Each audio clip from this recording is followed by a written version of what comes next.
नमस्कार, अध्ययन अड्डा यूट्यूब चैनल पर आप सभी लोगों का बहुत बहुत स्वागत है। आज के इस वीडियो में हम विश्व के कुछ प्रमुख संगठनों पर नज़र डालने वाले हैं। तो चलिए स्टार्ट करते हैं और सबसे पहले बात करते हैं राष्ट्रमंडल के बारे में। राष्ट्रमंडल को कहा जाता है कॉमनवेल्थ, यानी राष्ट्रमंडल का अर्थ है राष्ट्रों का मंडल या संघ या फिर संगठन। राष्ट्रमंडल पहले ब्रिटिश साम्राज्य के जितने अधीन देश थे उनका संगठन था। ठीक है। राष्ट्रमंडल की स्थापना जो की गई थी वो 1926 में की गई थी, 1926 में। वर्ष 1949 में आधुनिक राष्ट्रमंडल का गठन किया गया और इसके द्वारा भारत को राष्ट्रमंडल का सदस्य बनाया गया।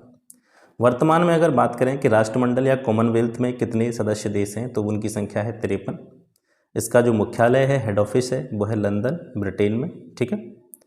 भारत आबादी के दृष्टिकोण से राष्ट्रमंडल का सबसे बड़ा देश जो है माना जाता है और इसका जो बजट होता है इसके योगदान में दृष्टिकोण से चौथा सबसे बड़ा देश है।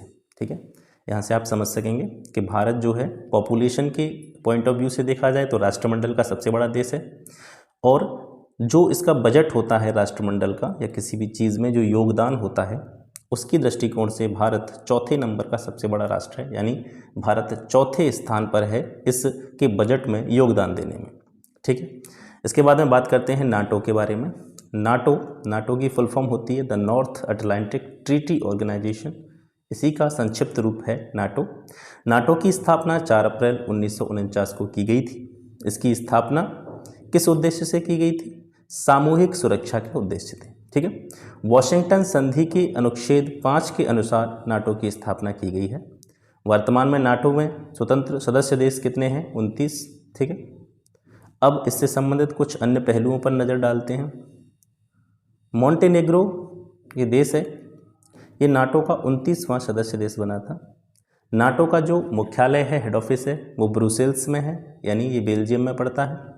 नाटो के एक से अधिक सदस्यों के विरुद्ध सशस्त्र हमले को सभी सदस्य देशों के विरुद्ध हमला माना जाता है, यानी नाटो जो संगठन है इसके अंतर्गत जितने भी सदस्य देश हैं अगर इस पर किसी ने सशस्त्र हमला कर दिया तो ऐसा माना जाता है कि नाटो में जितने भी सदस्य देश हैं उनके ऊपर हमला हुआ है, यानी उस एक सदस्य देश की ये सभी जो देश हैं मिलकर के सहायता करते हैं। ठीक है। अब यूरोपीय संघ को देखते हैं, यूरोपीय यूनियन। रोम की संधि के द्वारा यूरोप के इनर 6 देश कौन कौन से माने जाते थे? France, Netherlands, Belgium, Italy, Germany और लग्जमबर्ग। ठीक है। ये जो इनर 6 देश थे इन्होंने 1 जनवरी 1958 को यूरोपीय आर्थिक समुदाय की स्थापना की। यूरोपीय आर्थिक समुदाय को ही आगे चल करके यूरोपीय संघ के नाम से जाना गया, यानी यूरोपीय संघ की स्थापना 1 नवंबर 1993 को मॉस्ट्रिच जो कि नीदरलैंड्स में है यहाँ पे हुई थी। इसका मुख्यालय ब्रुसेल्स, बेल्जियम में है। वर्तमान में यूरोपीय यूनियन में कुल सदस्य देश 27 हैं। यूरोपीय संघ ने 1 जनवरी 2002 को यूरो मुद्रा का प्रचलन किया। ठीक है। तो यूरोपीय यूनियन में जितने भी देश हैं उन सभी देशों में यूरो मुद्रा प्रचलित की जाती है। यूरोपीय संघ के 19 सदस्य देश France, Netherlands, Belgium, Italy, Germany, Luxembourg, Cyprus, Austria, Finland, Greece, Estonia, Latvia, Ireland, Malta, Spain, Slovakia, पुर्तगाल, लिथुआनिया और स्लोवेनिया में जो मुद्रा प्रचलित रहती है वो है यूरो। ठीक है। इन 19 सदस्य देशों में यूरो मुद्रा प्रचलित की जाती है।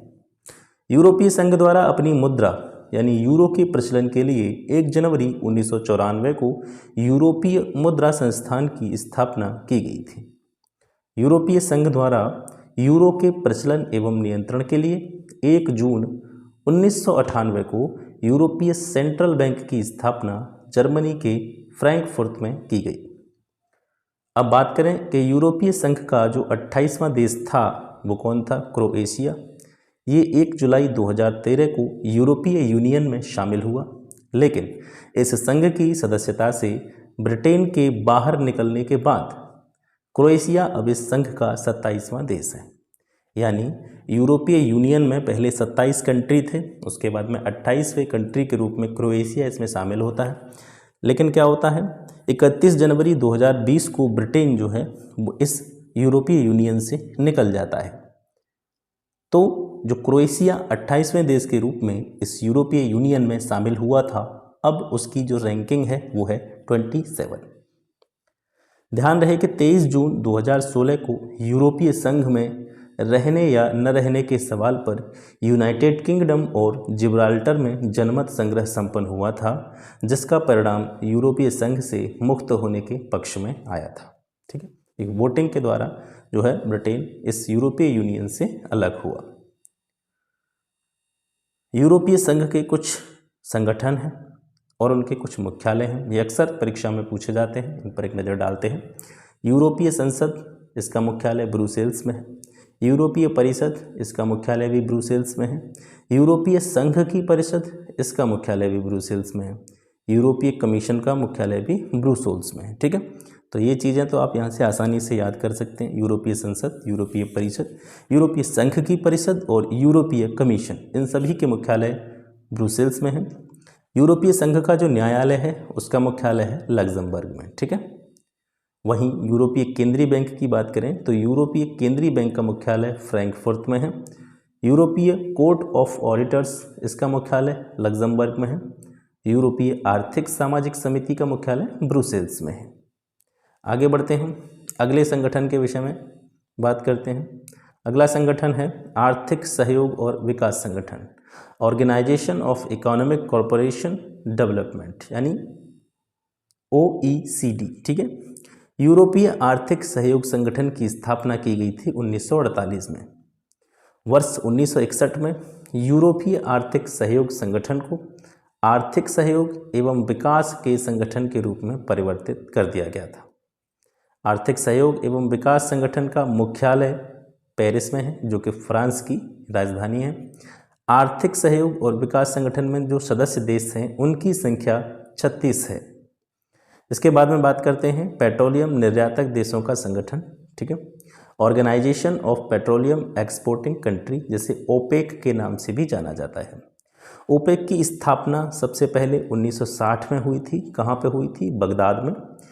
वर्तमान में ओपेक के संस्थापक सदस्य देश, ठीक है, जिन देशों ने इसकी स्थापना की थी, उन संस्थापक सदस्य देशों में कौन कौन आता है? इराक, ईरान, कुवैत, सऊदी अरब और वेनेजुएला। ठीक है, ये ओपेक के संस्थापक सदस्य देश हैं।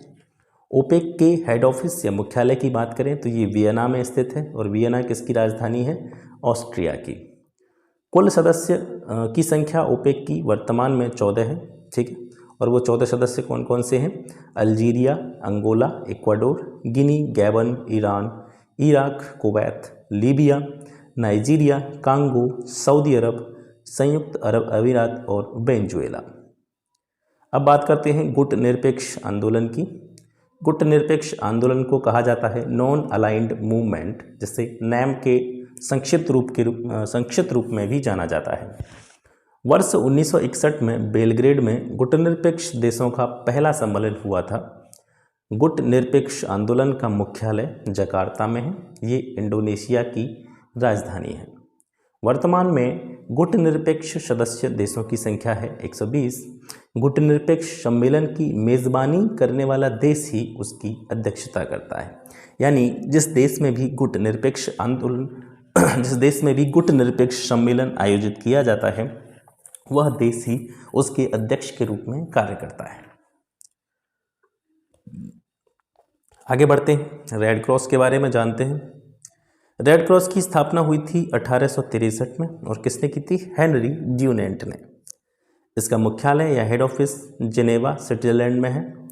रेड क्रॉस का मुख्य उद्देश्य क्या है कि युद्ध एवं कोई भी आपदा आ जाती है और उससे जो लोग प्रभावित होते हैं उनकी सहायता करना। हर वर्ष हेनरी ड्यूरेंट के जन्मदिन, जो कि 8 मई को पड़ता है, इसी को विश्व रेड क्रॉस दिवस के रूप में मनाया जाता है। रेड क्रॉस को 1917 में, 44 में, 1963 में 3 बार शांति का नोबेल पुरस्कार भी प्राप्त हुआ है। अब इसके बाद में अरब लीग आता है आपका। अरब लीग की स्थापना हुई थी 22 मार्च 1945 को काहिरा में। ठीक है, मिस्र की राजधानी है। वर्तमान में अरब लीग में जो सदस्य देश हैं उनकी संख्या 22 है। अरब लीग का मुख्यालय भी कहाँ है? काहिरा में ही है। इसके बाद में बात करते हैं आसियान। आसियान को association of south east Asian Nations कहा जाता है, दक्षिण पूर्व एशियाई राष्ट्रों का संघ, ठीक है। इसकी स्थापना 8 अगस्त 1967 को की गई थी। इसका केंद्रीय सचिवालय जो है इंडोनेशिया की राजधानी जकार्ता में है। वर्तमान में आसियान में जो शामिल देश हैं उनकी संख्या 10 है। भारत 1996 में आसियान का पूर्ण संवाद सहभागी देश बना था, ठीक है। भारत इसमें 1996 से शामिल है। इसके बाद में आता है एशियाई विकास bank, Asian Development Bank, ADB। इसकी स्थापना 1966 में हुई। वर्तमान में टोटल सदस्य कितने हैं इसके? 68। और इसका जो मुख्यालय है, ये कई बार परीक्षा में पूछा गया है, मनीला में है। ये फिलीपींस की राजधानी है, ठीक है। ADB यानी एशियन डेवलपमेंट बैंक का जो मुख्यालय है वो फिलीपींस की राजधानी मनीला में पड़ता है। दक्षिण एशियाई क्षेत्रीय सहयोग संगठन, the South Asian Association for Regional Cooperation, SAARC, ठीक है। इसको संक्षिप्त रूप में सार्क के नाम से जाना जाता है। सार्क की स्थापना 1985 में की गई थी और इसका जो मुख्यालय है वो काठमांडू में है। काठमांडू नेपाल की राजधानी है। सार्क के सदस्य देश की संख्या है 8, नेपाल, भूटान, श्रीलंका, मालदीव, भारत, बांग्लादेश, पाकिस्तान और अफगानिस्तान, ये सार्क के सदस्य देश हैं। G7 के बारे में बात करते हैं। इसकी स्थापना फ्रांस के द्वारा की गई थी 1975 में। अमेरिका के डरबन में 20-22 जून 1997 को G7 के शिखर सम्मेलन में रूस इसमें 8वें सदस्य देश के रूप में शामिल हुआ था, ठीक है। G7 इसका नाम क्यों था? क्योंकि इसमें जो पहले सदस्य देश थे उनकी संख्या 7 थी और इसके बाद में जो है रूस इसमें 8वें सदस्य के रूप में शामिल हो गया और अब इसका नाम क्या हो गया? G8 हो गया, ठीक है। लेकिन 2014 में रूस की सदस्यता निलंबित हो गई तो फिर दोबारा से जो सदस्य थे उनकी संख्या 7 हो जाती है और फिर इसको G7 के रूप में जाना जाने लगा। वर्तमान में G7 में जो देश शामिल हैं उनके नाम हैं America, Canada, United kingdom, France, Italy, Germany और जापान, ठीक है। ये G7 के सदस्य देश हैं। स्वतंत्र राष्ट्रों का राष्ट्रकुल, CIS के नाम से इसको जाना जाता है। इसकी स्थापना बेलारूस, यूक्रेन और रूस, इन तीनों देशों ने मिलकर के दिसंबर 1991 में की थी और बेलारूस में एक स्थान है मिस्क, यह इसका प्रशासनिक केंद्र है, ठीक है। अब बात करते हैं ब्रिक्स के बारे में। ब्रिक्स जो है मिलकर बनता है Brazil, Russia, India, China and South Africa, ठीक है। ब्राज़ील, रूस, भारत, चीन ने 2009 में एक नए आर्थिक संगठन ब्रिक की स्थापना की थी। ध्यान रहे जब इसकी स्थापना हुई थी तो ये ब्रिक्स नहीं था, ये केवल ब्रिक था, ठीक है। B फॉर ब्राज़ील, R से रूस, I से इंडिया और C से चाइना, इन 4 देशों ने इसकी स्थापना की थी। यानी इसके जो संस्थापक सदस्य देश थे उनकी संख्या 4 थी। रूस के येकटेरिनबर्ग में 16 जून 2009 को ब्रिक का पहला शिखर सम्मेलन आयोजित होता है। 15 अप्रैल 2010 को ब्राज़ीलिया में, ये ब्राज़ील की राजधानी है, इसका द्वितीय सम्मेलन हुआ और दक्षिण अफ्रीका के ब्रिक्स में सदस्यता प्रदान करने पर सहमत बनी, ठीक है। यानी पहले ये ब्रिक था और उसके बाद में इसके जो संस्थापक सदस्य देश थे 4, इसमें 5वें सदस्य के रूप में दक्षिण अफ्रीका को सदस्यता देने की सहमति हो गई। चीन में आयोजित तीसरे ब्रिक्स शिखर सम्मेलन में 14 अप्रैल 2011 को दक्षिण अफ्रीका को इस संगठन में शामिल किया गया और इसका नाम ब्रिक्स हो गया, ठीक। आगे बढ़ते हैं। तो ये हो गए आपके विश्व के कुछ प्रमुख संगठन। आशा करता हूँ क्लास आपको पसंद आई होगी। ऐसे ही और इन्फॉर्मेटिव वीडियोस और एजुकेटिव इन्फॉर्मेशन प्राप्त करने के लिए इस चैनल को सब्सक्राइब करें और बेल आइकन प्रेस कर लें